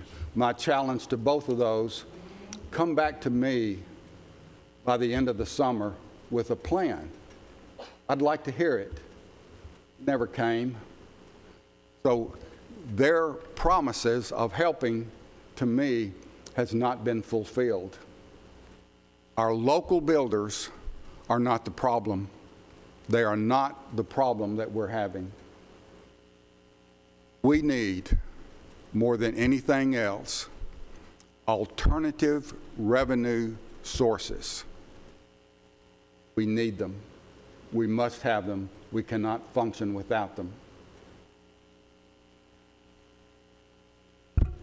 Thank you for listening to me. Chair. Commissioner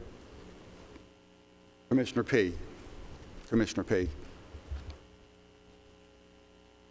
Jeff said most of the things that I was going to say.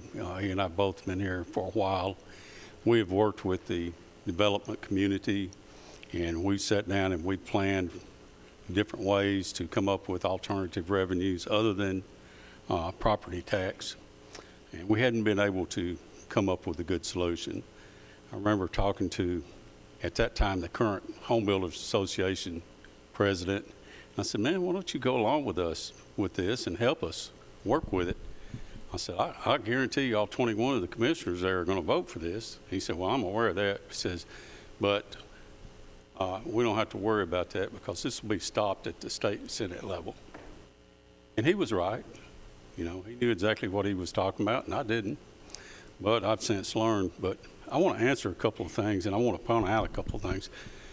Chairman Dodd there, Chairman Harris there, myself have all, not now, Vice Chairman Wilson, been in development and construction.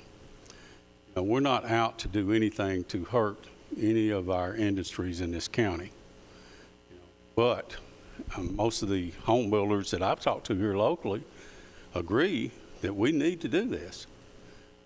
And I kind of concur with what you're saying. Now, here's the reality. We've got about $400 million worth of debt right now, okay? $400 million. And the school board, with the projections that we've got, are asking us for another $400 million, which is going to double this debt. Guys, we can't sustain that debt and that growth with just property tax. I've got people now that I know that are moving out of this county and trying to find ways to keep their families able to, you know, their children can't afford housing here.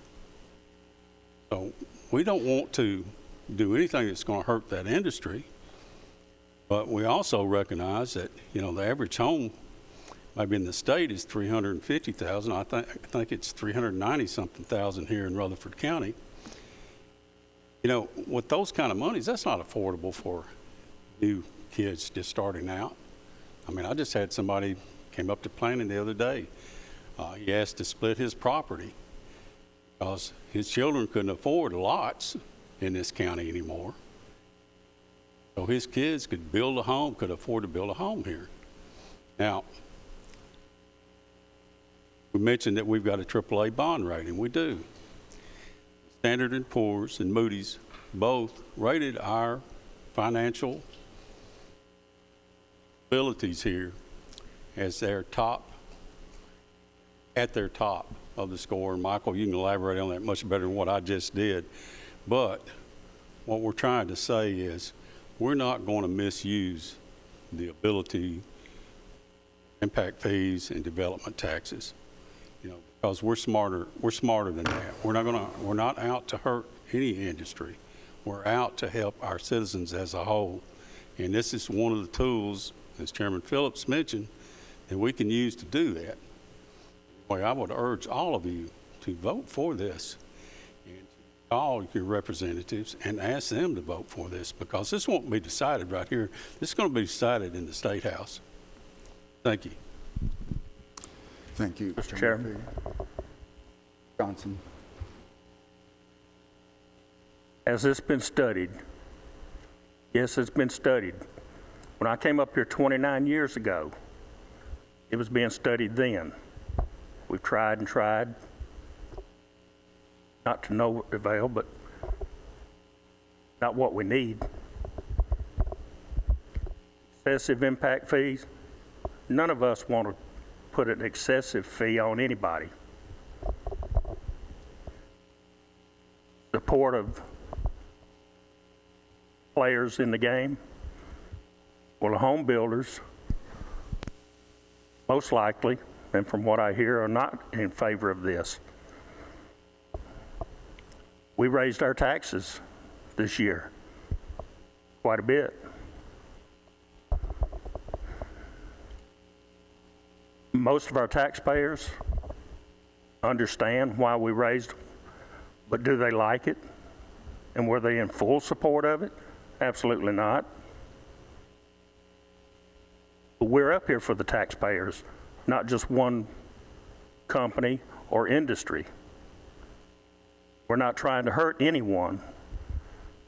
When you talk about affordable housing, I'll tell you, I'm glad my house is paid for and I'm the age I am, because I don't see how anybody does it now. But we are not trying to put anybody out of the market. The prices are what they are. Maybe the home builders need to come down on their prices. We've been accused of having a spending problem. And I always say, no, we don't have a spending problem. But in retrospect, yeah, we do. But it's because of the price of everything. It's not extravagant spending that we do. We have to pay the bills. We have to build buildings. That cost. It cost a lot more than it did 29 years ago when I first came up here. That's why I'm in full support of this passing tonight. We need the money. Wilson County, Smyrna, Murfreesboro, Williamson County, they all have these fees. It hasn't stopped growth. It won't stop growth here, because we're not going to put an extravagant amount of money on this fee. It'll be reasonable. And because you put it on doesn't mean that you can't adjust it based on inflation or availability of homes or whatever. It can be adjusted. I'm not saying it will be, but it can be. It's not in stone that whatever we pass or whatever the legislators pass will stay that way. It can be changed. But I'm asking you to be in support of this tonight. This is what we need. Harris. Yeah, Commissioners, I'm going to give you a number, and then you need to put that number in your head, because this is what we're looking at. So the schools are going to ask us next year for over additional $400 million. For them to do that, and for us to help them, we got to come up with $30 million for debt services. So people have asked me about this resolution. I'm for this resolution, and I'm for everything, because we're going to have to put everything we got on the table and try to figure this out, because this is something that's very serious. I am offended. Now, that's a bad word. I don't understand how a city can raise impact fees and we can't do nothing. And they didn't just raise them, they raised them pretty good. And I believe they're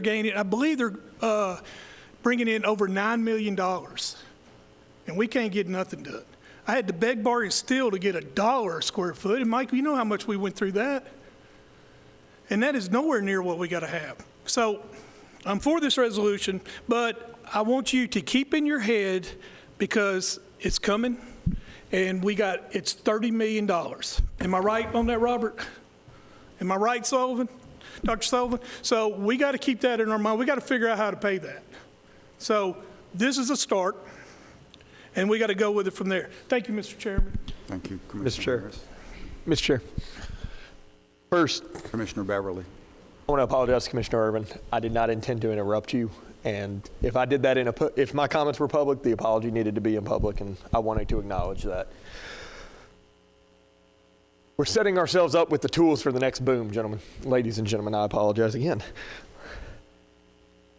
We have schools to build, and we're not sure. We have schools that are needing to be built for $400 million. We have a funding floor that we don't know what will look like in 5 years, as evidenced by Commissioner Wilson's words earlier. Dr. Sullivan has alluded to this. We don't have a spending problem, we have a revenue problem, and the revenue problem is we have one main source, and it is the shoulders of the property taxpayers of this county.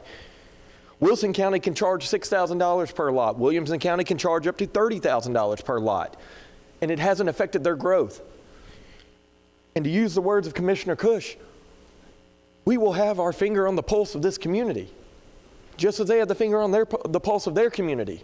We're not asking for a runaway train to go to the state level.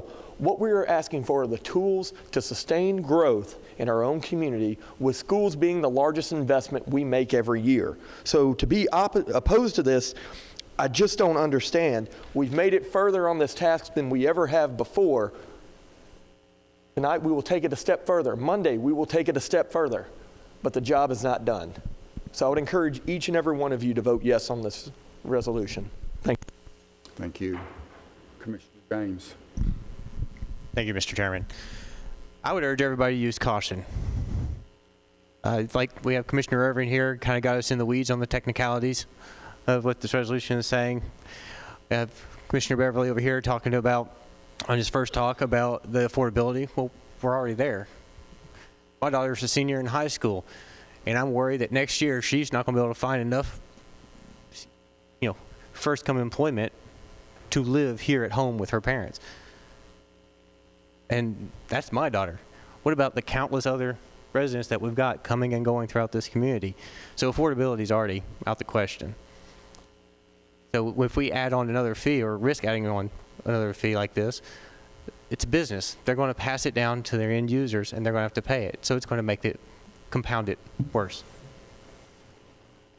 I appreciate what the chairman is saying about wanting a unified approach on this, and I agree with that. I agree with that, trying to open up the tools and everything, except I also look at when you say tools or alternative revenue source, it's just another way of saying a tax. And I would argue that we do have a bit of a spending issue. There are some things that come down the pipe that we didn't need to do. We weren't ready, in my opinion, despite others' opinions, and I even had a vote or two for them. And I agree now that we have them, we'd go forward. But we weren't ready for a full paid fire service. The ongoing cost of that, that's a big chunk of money that's going to bite us in the bullet for years, those SAFER grants. We have other bills that are coming to us. People are about to present to us numbers for the forensic center to borrow more money. As Commissioner P said, a lot of our problem is we have a high amount of debt. Got to manage our debt service. So it'd be beneficial for us to focus on getting that under control a little bit more detail. You just went through one of those largest property tax increases. And before you even got the first check, you started buying things. That, to me, is a spending problem. That's an issue we need to pay attention to. Sometimes a hard no is better in the long term. But I do agree with the chairman about the unified approach on this. I do think we should urge caution, though. Just Monday night, we'll be meeting with legislators about some of our issues. And then on January 10th, if I got my date right, January 10th, we have our annual meeting. But the issues are real. But I'm weary on any time somebody wants to talk about the new revenue that you want to bring in, whether it's at the other committee meetings that we're hearing about increasing the wheel tax or creating a fire tax. You don't want it, but as soon as you create something, one day, somebody, probably one of you in this room, is going to dust it off the shelf, pull it off, and use it. And as much as somebody said, I think it was you, Commissioner Johnson, that you can bring down and you can adjust it accordingly once it's in place. How's that wheel tax working? Oakland and Riverdale are in pretty good shape, but it's still there. We have to be cautious with every step we move on this. So as we move forward and we get new information from our legislators come Monday and then come on again on the 10th, I think we really need to take caution. Thank you. I have a question.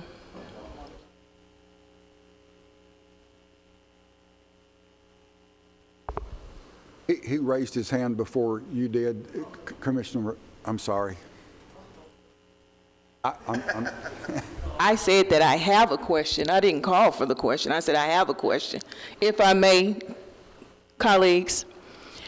Commissioner Oliver, you're recognized. Yes, sir. My question is, where do businesses fall in this? Is this merely just for home developers or home builders? Do the businesses have a responsibility when it comes to revenue? Yes, ma'am. We charge 40% to commercial, and that they only brought in, I believe, tax revenue $30,000. So we have a 40% tax on commercial buildings and all that. So like Chairman Phillips said, we don't have a whole lot of that tax growth in the commercial. I'd love us to revisit this, and we need to increase that, but we don't have much income coming in, Commissioner Oliver, at all. It's not very much. Thank you. Commissioner Piercy. How does this resolution differ from the one we sent the last time? I'm not sure the meat and bones of it are, it's the exact same request, but there's more information on this. It's giving additional information about what other entities within the county are able to collect, and even a couple of examples of neighboring counties are able to collect compared to what we're able to not collect. The only difference is the information that's available to it. We're asking for the exact same thing. Here's my second question. They thumbed their nose at us last time. I feel like they are aware of what the other counties are getting that we're not getting. When they thumb their nose at us this time, what's our next move? And don't get me wrong, I support this 100%. But what will be our next move when it's turned down, if it's turned down? I'm not sure I can answer that other than the point I tried to make was for us to keep our eyes on the goal, and that's the goal to get this passed.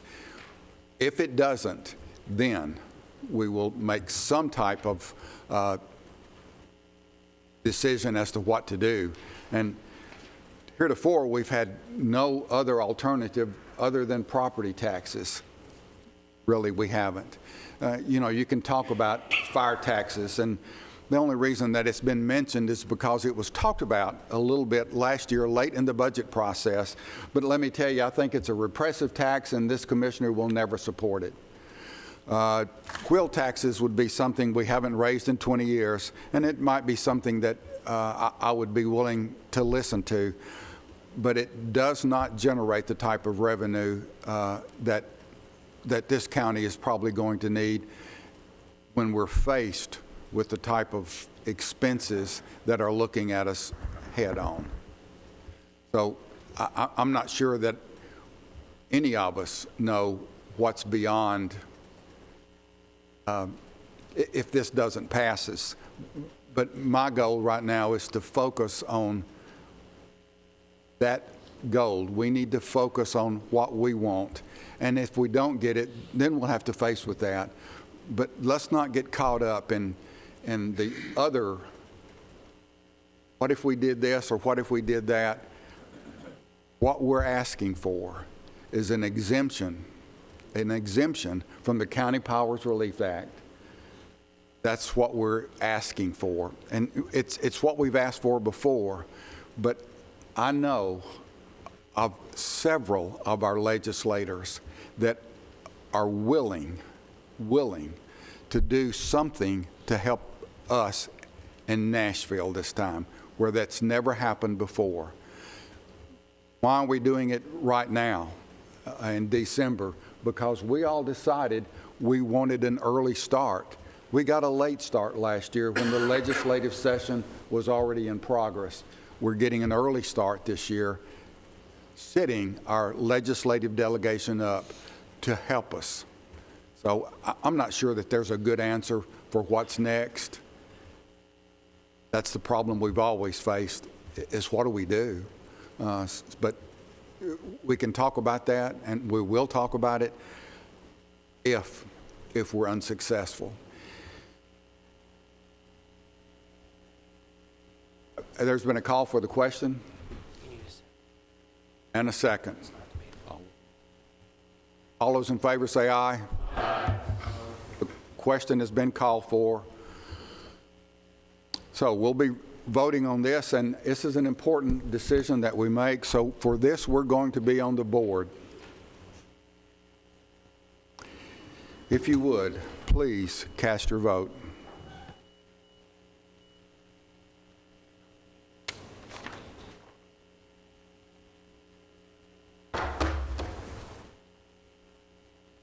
Anyone that did not vote and wishes to vote, or anyone who would like to change your vote, you may do so now. Record the vote.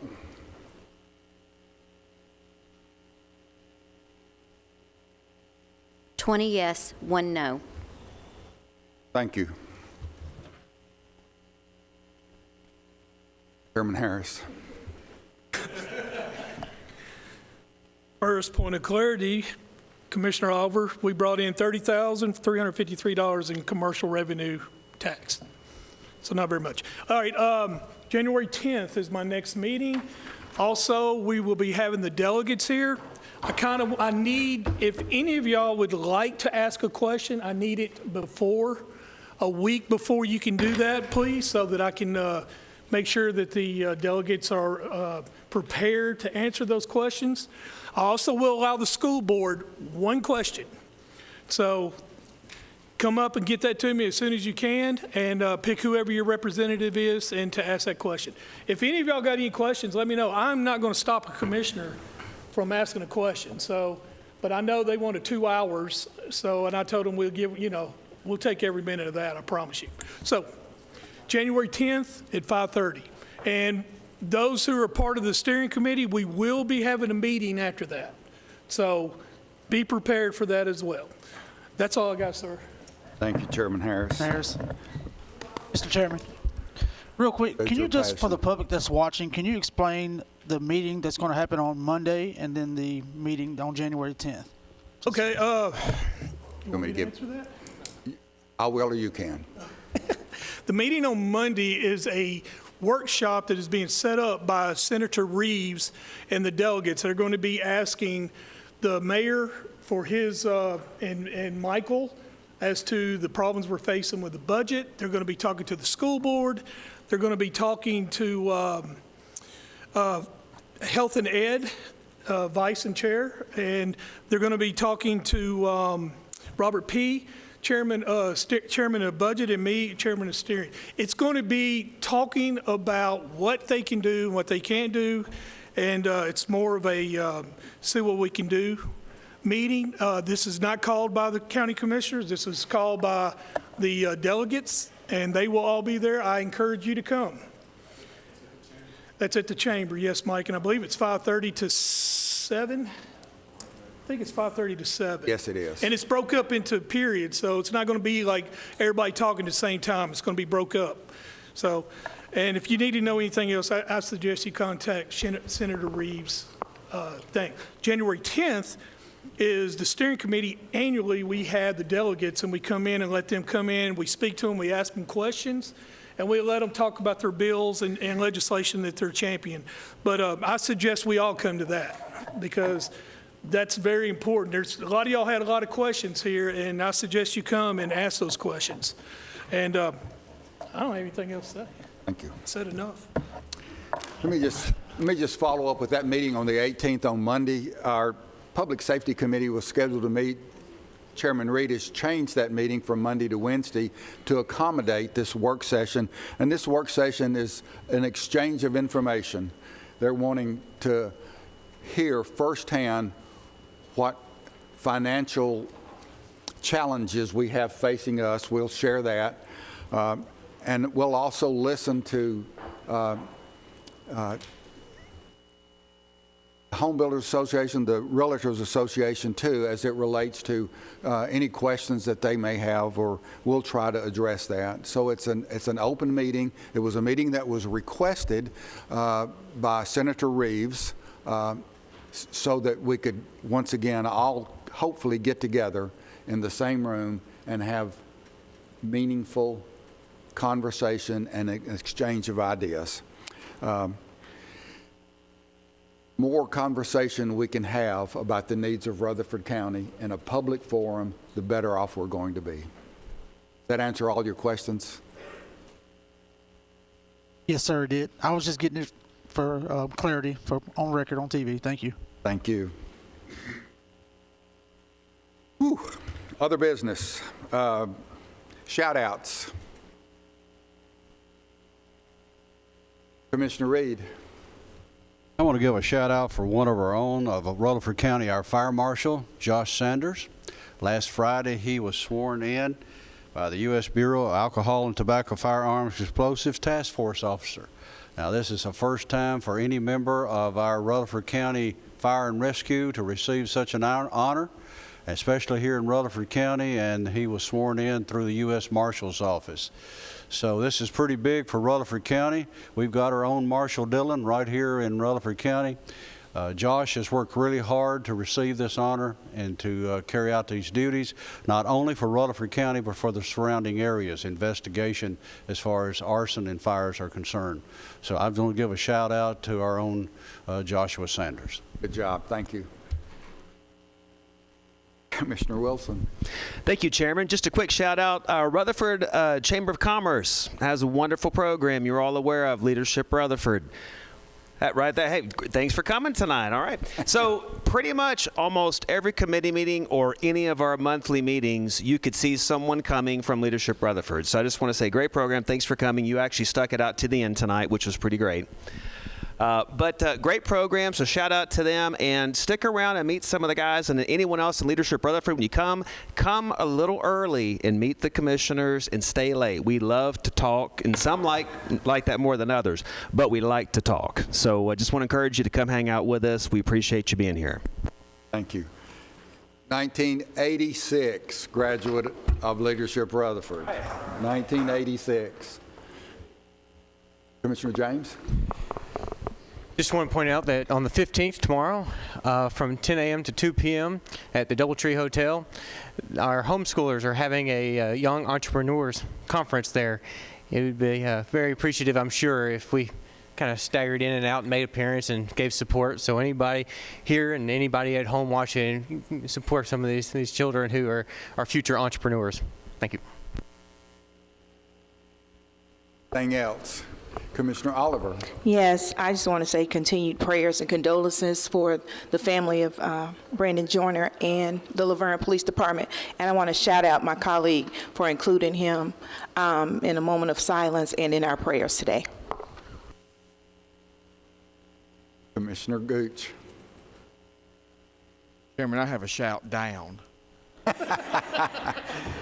I have no doubt that you do. I was very dismayed when I got here to find out that someone ate all of my candy that was on my desk and left the trash. After a thorough investigation, determined that it was Commissioner McAdoo. So, McAdoo, I hope Santa Claus saw that. Hope you get switches and coal in your stock.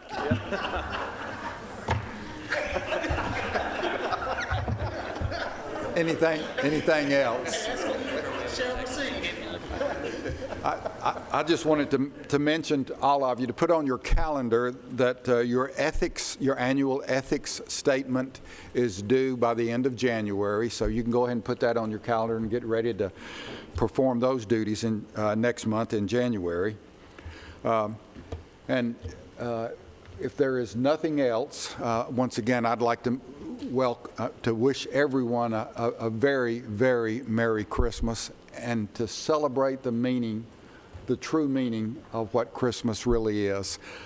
We have an executive session, so saying that, we need to clear the courtroom of everyone except our attorney and county commissioners. I want to call the Board of Commissioners meeting back into session.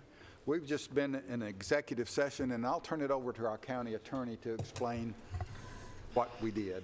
Yes, sir. So the attorneys representing the county just gave the county commission some information regarding litigation against a former insurance carrier, and that's all we did. So Merry Christmas. Anybody have anything else? Thank you for your time, your patience, your attendance. We are adjourned. Merry Christmas.